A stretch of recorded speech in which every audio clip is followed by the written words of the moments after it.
segunda aula a gente vai discutir as fases da Revolução. A primeira fase da Revolução ela vai se iniciar em 1788 e vai se estender a 1791, que é quando o rei Luís XVI vai convocar a Assembleia Geral para discutir algumas questões, e entre elas o aumento do fisco, isso mesmo, o aumento dos impostos, que já eram um pouco altos no período, visando minimizar a crise econômica que sofria a França no período. Nessa reunião, em que vão ser convocados o primeiro, o segundo e o terceiro Estado, o terceiro Estado ele não vai concordar com as ideias propostas pela tirania, propostas pelo monarca, e vai propor então uma consulta à população, ou seja, que seja votada essa proposta popularmente, que seja votada entre os integrantes da França, entre os integrantes do país, e não só por um seleto grupo de escolhidos pelo rei. Luís XVI então não vai concordar em dar esse direito de voto aos populares franceses, e o terceiro Estado nesse momento vai se retirar do recinto, vai se retirar do salão, restando somente o primeiro e o segundo Estado,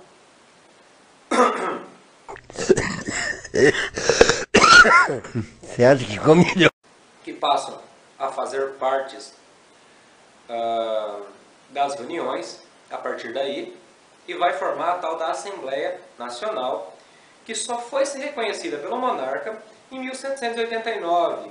Isso mesmo, quando vai ocorrer a queda da Bastilha, que é o símbolo do poderio francês. E uma das principais medidas a serem discutidas pela Assembleia Nacional foi a idealização de uma Constituição para a França.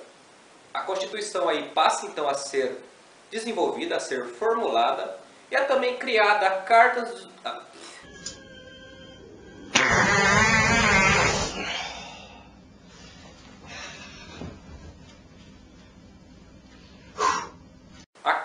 Direitos do Cidadão Francês, que é bem parecida com aquela dos Estados Unidos, que é criada em 1776. Então lembrem vocês que a Carta dos Direitos do Homem e do Cidadão vai aparecer ali em 1789, na época da Assembleia Nacional ou da Assembleia Constituinte, como também pode aparecer nas provas e nos vestibulares que vocês vão fazer pela vida. Ok? Lembrando que essa carta ela trazia enraizada em si algumas ideias iluministas, a ideia de que o homem nasce livre, a ideia de que todos nascem iguais perante a lei e a ideia de que a nação é uma só. Bom, e essa Constituição francesa ela vai ser instaurada em 1791, quando a monarquia absolutista passa a ser uma monarquia constitucional. Olha que legal, vejam vocês que agora o rei já não governa sozinho. O rei tem a ajuda do parlamento para governar. É mesmo? E o que vai dizer essa primeira carta constitucional, esse primeiro documento constitucional? Primeiro, a monarquia agora se tornaria constitucional. O voto antes, que era feito por assembleia, por grupo, passa a ser censitário. Notem vocês aí que não é todo mundo que podia votar, só quem tinha muita grana podia votar na França no período. Alguns privilégios da nobreza e do clero foram abolidos, mas a principal questão é que a população ainda não participava da política. A população, ou seja, o grosso da população, ainda estava à parte do movimento político francês no período. Lembrando que quem vai apoiar essa monarquia constitucional vão ser os girondinos, o grupo que é menos radical, o grupo que aceita negociar com a nobreza e com o clero, o grupo que aceita conversar, o grupo que tem a utopia de que em um futuro próximo se forge uma república francesa, uma república na França. E essa fase da monarquia constitucional ela vai durar de 1791 a 1792. Lembrando que é nessa fase que os prussianos austríacos invadem a França em defesa de Luís XVI e em defesa do absolutismo, em defesa do poder absoluto. E sobretudo também com medo das ideias iluministas chegarem aos seus países, Prússia e Áustria, e tentarem derrubar suas formas de governo vigentes. Ou seja, o absolutismo deve reinar, o rei deve reinar absoluto. Essa invasão prússio-austríaca não teve muito sucesso, pois os mesmos foram corridos, foram despachados dali com o apoio da população, com o apoio popular. Porém, o rei Luís XVI, que tinha boas relações com os reis de Prússia e Áustria, foi condenado por traição, ou seja, por trair o movimento francês, ou seja, por trair os franceses do período. Agora, em 1792 a 1795, vai se instaurar uma outra fase na França, a fase da Assembleia Nacional. A fase em que os jacobinos vão ascender as lideranças francesas. Liderados por quem? Maximilien Robespierre. E é nessa fase também que vai se instaurar a fase do terror na França. Mais de 20 mil pessoas vão ser guilhotinadas, vão ser mortas na guilhotina, que é um instrumento de punição criado por Guillotin, por isso que vai receber esse nome de guilhotina. A maioria deles vão ser condenados por conspiração à revolução. Ou seja, se tu falar que a Revolução Francesa devia ser mais branda, guilhotine você.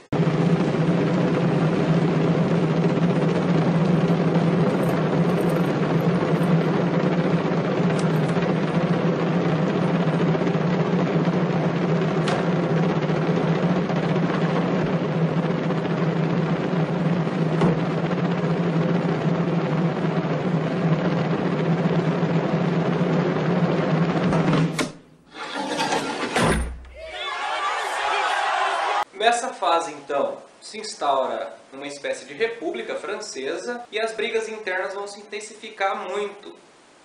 O próprio povo que vai tomar o poder na França não sabe mais o que fazer. Ideias se divergem e o final é sempre trágico. O final é sempre a morte pela guilhotina. Inclusive, é nesse período que vai morrer um dos principais líderes dos girondinos, que é o grande Danton. Não é de matar! Não é de matar!